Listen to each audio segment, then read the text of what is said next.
in Cincinnati, Ohio. Hamilton County Prosecutor Joe Dieters is charging people with felony assault for violating social distancing guidelines.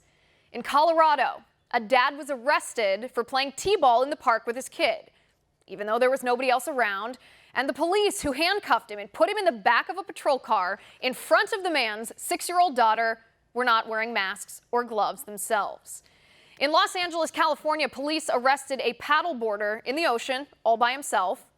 In Pennsylvania, police issued a citation for a woman for going for a drive to get out of her house amidst the isolation of the shelter-at-home order. In California, police are giving citations to people for watching the sunset in their own cars. In Kentucky, a judge ordered residents who are refusing to quarantine to wear ankle monitors. In Port Isabel, Texas, residents are now prohibited from driving anywhere with more than 2 people in their car. How does a mom of 3 get groceries? Who knows? In Kansas City, police broke up a driving parade of elementary school teachers and school administrators, even though they were also all in their own vehicles. The mayor of Los Angeles promised rewards to snitches who rat on their neighbors for violating social distancing rules. Now, it doesn't even matter if you think the government lockdowns are necessary or if you think the government lockdowns are pointless and destructive. You should not be okay with this behavior. Why? Is that all politicians have to do in order to be justified in violating our constitutional rights? Claim it's an emergency?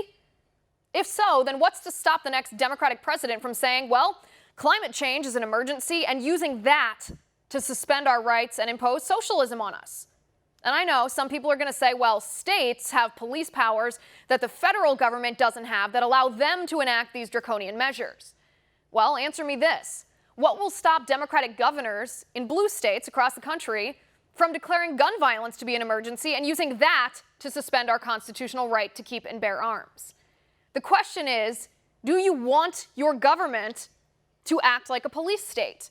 Do you think it's okay for government officials to handcuff a dad for the heinous crime of playing t-ball in the park with his little girl? Do you trust that government not to violate your rights when they have the chance to do so? If you do, then take a look around you.